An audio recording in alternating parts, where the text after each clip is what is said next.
అందరికీ నమస్కారం. నేను రమ. ఈ రోజు మనతో ఉన్నారు ప్రముఖ ఆధ్యాత్మికవేత్త డాక్టర్ కృష్ణమాచార్యులు గురువు గారు ఉన్నారు. మాట్లాడదాం. నమస్కారం గురుగారు. అనేక విజయాలు చేకూరుగాక. శుభం. గురుగారు, మనకి సాక్షాత్తు లక్ష్మీదేవిగా భావిస్తాము గోమాత. గోమాతని మనం ఎలా ప్రార్థించాలి, గోమాత విశిష్టత, అలాగే ఈ మధ్య కాలంలో కామధేను విగ్రహాన్ని కూడా ప్రతి ఒక్కరి ఇళ్లలో ఆఫీసెస్ లో పెట్టుకుంటున్నారు. ఒకసారి మీరు గోమాత విశిష్టత చెప్పండి. సంతోషం. చిలికినప్పుడు సముద్రాన్ని చిలికినప్పుడు సముద్ర పాలకడల నుంచి వచ్చింది గో, కల్పవృక్షం, కామధేను, విశిష్టము అన్నారు మీరు. బాగుంది, రైట్. అందులో విశిష్టత చెప్పమన్నారు. అందరికీ తెలుసు, అయినా మళ్ళీ చెప్తున్నాం.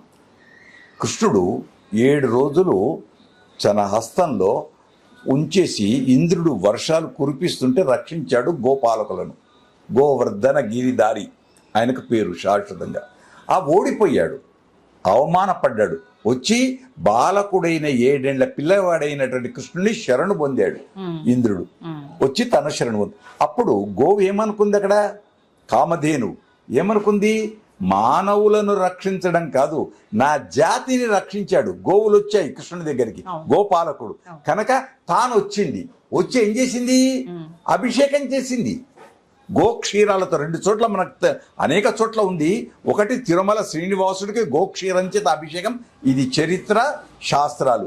అక్కడ కృష్ణుడికి గోపాల పట్టాభిషేకం, గోవు.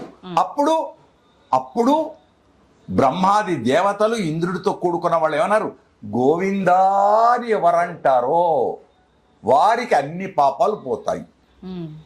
కృష్ణుడి ఉద్దేశంలో, శ్రీనివాసుడి ఉద్దేశంలో గోవింద అనే శబ్దం చాలా గొప్పది. సంపదలు అవన్నీ, జ్ఞానము అవన్నీ అనేకం. కనుక గోవు దగ్గరికి వచ్చే వరకు మనం లోకంలో మంత్రం ఉంది, గవాం అంగేషు తిష్టంతి భువనాని చతుర్దశ. 14 లోకాలన్నీ గోవులోనే ఉన్నాయి. అందుకు ఇప్పుడు ఆయుర్వేద శాస్త్రంలో వైద్యులు కూడా గోమూత్రం, గోవు మయము అన్నిటినీ పంచగవ్యంగా వాడుతున్నారు. అందరికీ శ్రేయస్కరం. ఔషధులుగా తీసుకుంటున్నారు వాటిని. అంతేకాదు, పిడకలనాయే గో పిడకలు, వాటి చేత బ్యాక్టీరియా పోతుంది. ఇవన్నీ శాస్త్రీయతో కూడుకున్నవి. అంతేకాదు, ఎక్కడ గో ఉంటుందో అక్కడ లక్ష్మీ సంపద. ఎలా అందరూ ఆ 3 కోటి దేవతలు వచ్చి ఉండారు. లక్ష్మి కూడా అనిపించిందట, నేను కూడా వస్తా, నీ దగ్గర ఉంటా అన్నది. అయ్యయ్యో, అందరు వచ్చారు, అన్ని ప్లేసులు నిండిపోయాయి. ఇప్పుడు నా దగ్గర, నా శరీరంలో ఎక్కడ ఖాళీ లేదు. కాకుంటే ఎక్కడుంది, నా తోక దగ్గర పృష్ఠం అంటాం, ఆ తోక దగ్గర ఉంది. అయితే అయింది, లక్ష్మియే గోవును ప్రార్థించి పృష్ఠం దగ్గర ఉంది. అందుకోసం గో పూజ చేసేటప్పుడు ఏం చేస్తాం, శిరస్సుకు చెయ్యం, గోవు యొక్క ఆ తోక దగ్గర ఉండే పృష్ఠానికి మొట్టమొదటి ఆరాధనలు. అందుకు గోమయం. అక్కడి నుంచి వచ్చేటువంటి పేడనే అలకడం అనుకోండి, శుభాలకు అన్నిటికీ అదే. అక్కడ ఎవరు స్థానం, ఆది లక్ష్మి నివాసమైనటువంటి స్థానం. అది చెడు కాదు. ఆ తర్వాత ప్రదక్షిణాలు చేసేసుకొని, భూ ప్రదక్షిణం చేస్తే ఎంత శక్తియో, ఆ 14 భువనాలకు చేసిన ప్రదక్షిణ శక్తియో గోవుకు ప్రదక్షిణ చేసేది. కనుక గో ప్రేమికులమవుదాం. ఒక్క గోవే కాదు, సర్వ ప్రాణిని రక్షిద్దాం. సర్వ ప్రాణిలో భగవత్ తత్వాన్ని చూద్దాం, ఆనందిద్దాం, 10 మందికి ప్రేమను పంచుదాం. అన్నిటికంటే ఇంకొకటి మాట, గోక్షీరాలు చాలా ఆరోగ్యానికి సేతువు. ఆయుర్వేద వైద్యంలో కానీ, దేవుడికి అభిషేకానికి కానీ, ఎక్కడికైనా గో విశిష్టత, విశేషమైన ఫలం. అంతేనా, ఇంకా ఎంతో ఉన్నాయి, ఒక్కటి కాదు, అది అనంతమైనట్టు ఉన్నాయి. అందుచేత బృందావనముకు వెళ్ళిన వాళ్ళు గో ప్రదక్షిణం చేయకుండా ఉండరు. అన్ని దానాల కంటే గోదానం గొప్పది.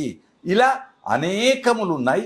కనుక ఒక్కసారి ఆ గోమాతకు ఇంకొకటి మంచి ప్రశ్న వేశారు కాబట్టి, సీతామాత, భూమాత, గోమాత, ఇవి ఈ 3ను రోజు స్మరిస్తే ఈ పేర్లను అందరికీ శ్రేయస్కరం, శుభములు చేకూరుగాక.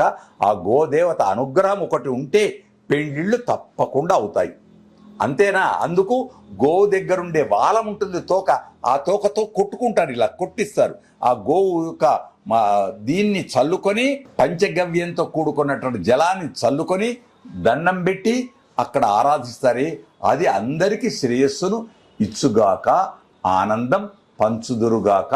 వన రక్షకులేమే కాదు, చెట్లతో కూడుకున్న వనములనే కాదు, వనాలలో నివసించేటువంటి ప్రాణికోటిని కూడా ఆరాధిద్దాం. అందుచేత గోవును ఆరాధించి గోపాలకుడైన శ్రీకృష్ణ పరమాత్మకు ఆరాధిస్తూ శ్రేయస్సులను పొందుదాం. జయము జయము జయము. ఆ గోధూళి చాలా గొప్పది. అందుకే రామావతారంలో రాముడు పాదరక్షలు వేసుకున్నాడు, తలకు కిరీటం పెట్టుకున్నాడు. అహంకారం వచ్చింది అనుకొని మళ్ళీ వచ్చేటువంటి కృష్ణావతారంలో కిరీటం తీశాడు, పాగగట్టాడు, పాదుకలు తీశాడు, కాళ్లతో నడిచాడు. ఎక్కడ నడిచాడు? గోవుల వెనక నడిచాడు. గోవుల ముందట వెళ్ళలే, గోవుల వెనక. కారణం సంధ్యా దీపం ఎట్లా అన్నామో సంధ్యాకాలం వచ్చే గోధూళి ఉందే అది ఆరోగ్యానికి హేతువు. అలాంటి ఫలితం అందరికీ ప్రపంచంలో లభించుగాక. గోవులను ఆరాధిద్దుగాక.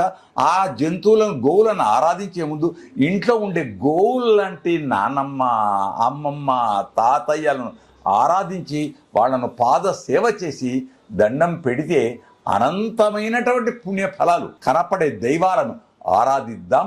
జంతు ప్రేమికులం అవుదాం, సంరక్షణ చేద్దాం, ప్రకృతిని సంరక్షిద్దాం. శుభం. జయం.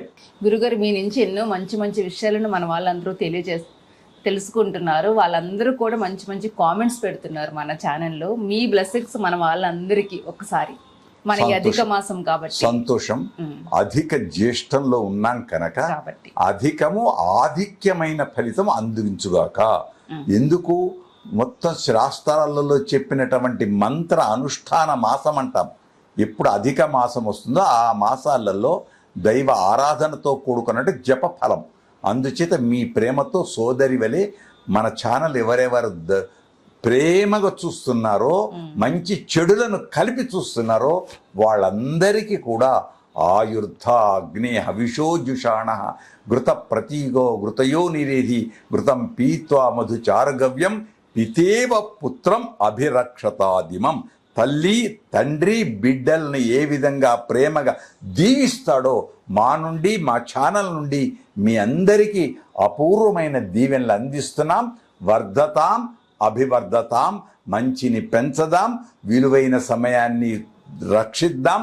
కర్తవ్యం దైవమాన్నికం. ఏ సమయంలో ఏది చేయాలనో అది చేద్దాం, ఆనందాన్ని పొందుదాం. శుభం భూయాతి. ఈ అవకాశం కల్పించిన మీ అందరికీ అనేక కృతజ్ఞతాపూర్వక విభవమైనటువంటి ఆశీస్సులు అందిస్తున్నాం. బ్రాహ్మడిగా నమస్కారం చేయకూడదు కాబట్టి ఆశీస్సులు అందిస్తున్నాం. శుభం.